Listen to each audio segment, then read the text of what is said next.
माननीय अध्यक्ष जी, महामहिम राज्यपाल के अभिभाषण पर चर्चा पर बोलने का आपने हमें अवसर दिया, इसके लिए आपको धन्यवाद। महोदय, मैं जब यहाँ महामहिम राज्यपाल महोदय का अभिभाषण हो रहा था तो मैं बैठ करके सुन रहा था और मैं आज कई दिन से सुन रहा हूँ। हमारे इधर के साथी एक ही बात बता रहे हैं कि कुछ नहीं हो रहा है। हम आपका ध्यान थोड़ा सा खाली बताएंगे कि उधर क्या हो रहा है और इधर क्या हो रहा है। नहीं, सुन लीजिए, सुनने की क्षमता रखिए। वैसे ही आपसे ज्यादा अच्छा कोई बता भी नहीं सकता। आप काहे परेशान? माननीय अध्यक्ष जी, चिंता नहीं हमें उनकी, उन्हें चिंता हमारी है।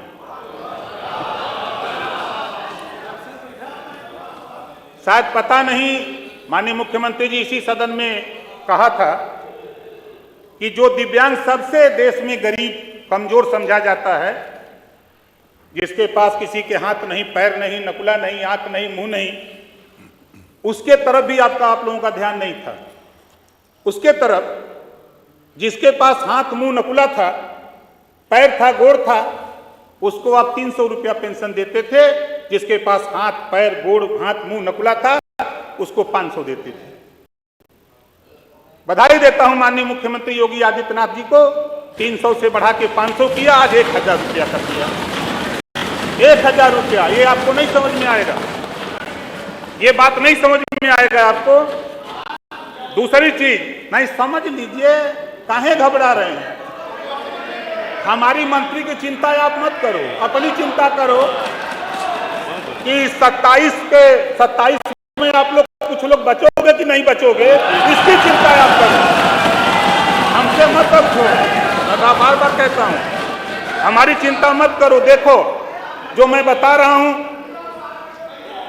भैया, देखो आपकी भी सरकार थी, जरा अपना दिल पे हाथ रख के देखो। हम महाराजा सुहेलदेव जी के वंशज हैं, हम महाराजा सुहेलदेव जी के वंशज हैं। माननीय मुख्यमंत्री जी बैठे हैं। अगर आपके आजमगढ़ में विश्वविद्यालय खुला तो भारतीय जनता पार्टी की सरकार में खुला। आप सांसद थे हमारे पचपच के नेता, लेकिन याद नहीं आया। आप चले जाइए बहराइच, पार्क बना है, जाके देख भी लीजिएगा। कहीं कभी टहलते हुए जाइएगा। अगर तेल का पैसा दिक्कत हो तो हमसे ले लीजिएगा, जाके देखिए। महाराजा सुहेलदेव की भव्य मूर्ति बनी है और पूरा पार्क बना, चित्तौड़ा झील का सौंदर्यीकरण हो गया। और आगे देखिए, और सुनिए तो भाई, और आगे देखिए। ये लोग भाई देखिए, माननीय अध्यक्ष जी जरा व्यवस्था दीजिए। माननीय अध्यक्ष जी जरा व्यवस्था। इधर की सरकार नकल से, अवधेश जी, सब नकल रहित परीक्षा कराना चाहती थी। इधर की सरकार नकल रहित परीक्षा कराती थी, महापुरुष इधर की सरकार नकल रहित परीक्षा करा करके दिखा रही है। महापुरुष सबके हैं, जागरूक करके। महापुरुष सबके होते। ये काम तो नहीं समझ में आ रहा, नहीं दिखाई दे रहा है। अब आगे देखिए, महिला यात्रियों को परिवहन निगम की बसों में निःशुल्क यात्रा। ये तो आपको नहीं, आधी आबादी पे चिंता कौन कर रहा है? उधर के लोग कर रहे हैं, इधर के लोग तो कुछ नहीं कहे। अब आगे देखिए ना, हम गिनाई दे रहे हैं सब। ये नहीं, आप सुनिए भाई। देखिए, पूर्वांचल एक्सप्रेसवे आप लोग भी आते होंगे, आजमगढ़ के, मऊ के, बलिया के, गाजीपुर के लोग आते हैं। आप सही काम का उसका, अब आपके नेता ने अगर आगरा एक्सप्रेसवे बनाया, भाई सुनो, देखो आप बोल रहे थे तो मैं नहीं बोला। आपके नेता अगर बोलने लगेंगे, ओम प्रकाश राजभर खड़ा होके एक एक सवाल पर बोलेगा तो आपको बुरा लगेगा। आपको आप भी नहीं बोले, ये भी नहीं बोलेंगे, बुरा लगेगा तब आप। नहीं, आप भी नहीं, ये भी नहीं। हम बोल रहे हैं, हम तो कुछ कह नहीं रहे हैं। आप बोलिए, सही बात है। अरे आप बता रहे हैं, पीछे उनके चक्कर में पड़े, आप बोलो। माननीय अध्यक्ष जी, नहीं माननीय अध्यक्ष जी, प्लीज बोलिए। ये पीडीए बहुत चिल्ला रहे हैं। अभी हमारे साथी आशीष पटेल जी बोल रहे, मंत्री जी, कौन कोई तो उनके ऊपर इशारा था। हमारे माननीय संजय निषाद जी बोल रहे थे तो बड़ा इशारा था पीडीए का काम तो इधर हो रहा है भाई। मैं इतिहास मैं देखिए मैं पढ़ा हूं। माननीय अध्यक्ष जी, आपसे निवेदन करूंगा कि जितना समय कांग्रेस को दिया उतना समय हमको भी दीजिए। नहीं, हम आपसे अनुरोध कर रहे हैं। नहीं, सबको देना है। आप नहीं, हमारी बात माननीय पूरा हो जाए। नहीं, आप खत्म करिए। नहीं, बात आई है पीडीए की, इस नाते मैं कह रहा हूँ। नहीं, आप संसदीय कार्य आप अपनी बात सीधा करिए। आप इधर उधर के चक्कर में मत रहिए। सपा सरकार ने अपने कार्यकाल में पिछड़ा वर्ग विभाग को औसतन 1300 करोड़ रुपया प्रतिवर्ष छात्रवृत्ति के लिए बजट देते रहे। और इधर होता क्या था कि 15 लाख बच्चे 15 लाख छात्र छात्रवृत्ति से वंचित रह जाते थे। और इधर क्या हुआ है? जस्ट दुगुना 2400 करोड़ से अधिक प्रतिवर्ष रुपया देकर 7 वर्षों में औसतन 25 लाख से अधिक बच्चों को छात्रवृत्ति मिल रही है। ये काम इधर हो रहा है और आप पीडीए की बात कर रहे हैं। किस पीडीए की बात कर रहे हैं? जब आपके पास पावर था पिछड़ों को हक देने की बात, तब आपको याद नहीं आई? राजभर जी का आज आप बात कर रहे हैं। उनको हमारे सिक्योरिटी वाले दीजिए, उधर से सिक्योरिटी वाले जाके ले ले फोन। माननीय आप आपने नहीं व्यवस्था करनी, प्लीज। मैं आपका ध्यान फोन लेने पिछड़े वर्ग के बेरोजगार युवाओं के लिए जो स्कीम पहले से चल रही है, कंप्यूटर प्रशिक्षण योजना, सपा की सरकार में 5 वर्षों में लगभग 23,000 युवाओं को लाभान्वित किया गया, जबकि वर्तमान सरकार केवल इस वर्ष 23,000 से अधिक पिछड़े वर्ग के युवाओं को इस योजना में लाभान्वित करने का काम किया है 1 साल के अंदर। आप किस पिछड़े की बात करते हैं? इधर तो काम हो रहा है, इधर तो बात हो रही है खाली। आपको मौका था, आपने किया होता काम तो मैं तो समझता हूं कि उधर होते।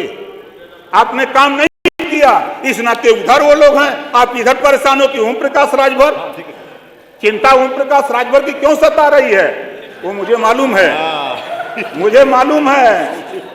चिंता जो सता रही है हमारे वकील साहब ने, अंदर की बात आप ही को मालूम है।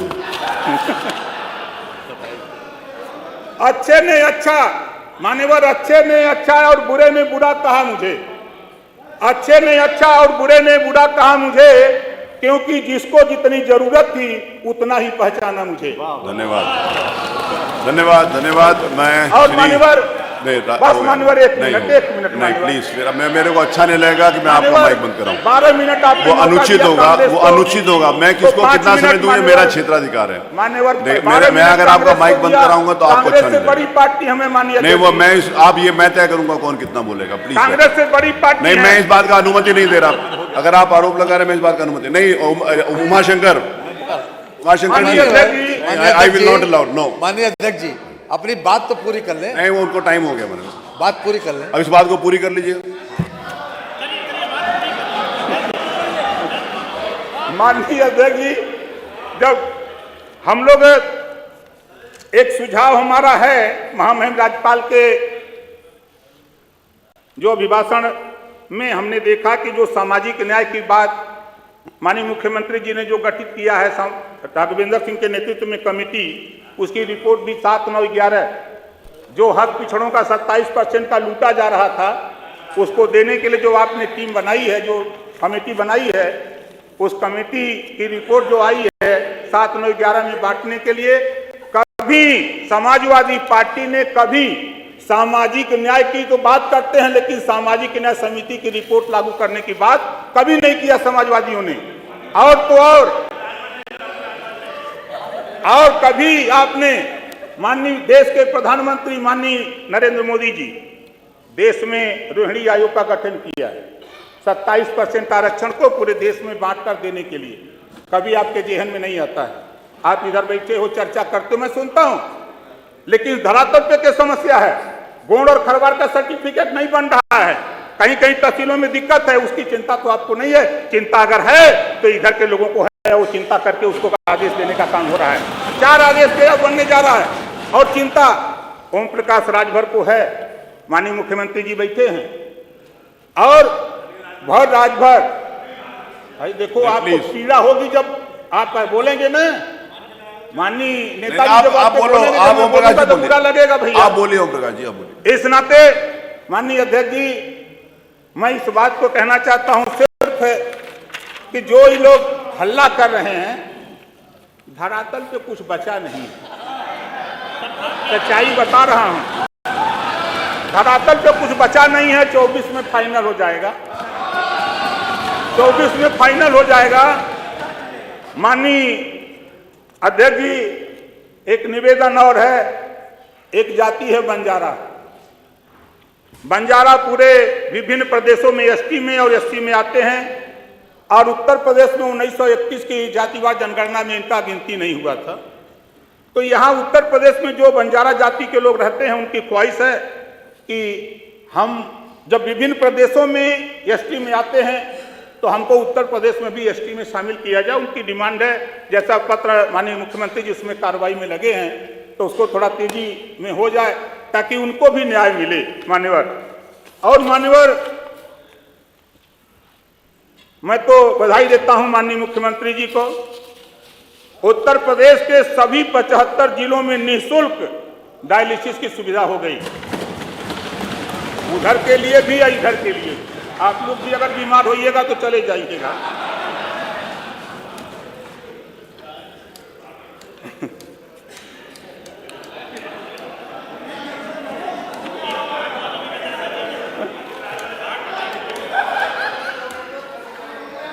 नहीं, धन्यवाद। हम महामहिम राज्यपाल के अभिभाषण पर उनको धन्यवाद देते हैं और अपनी बात को समाप्त करते हैं। धन्यवाद, आप बहुत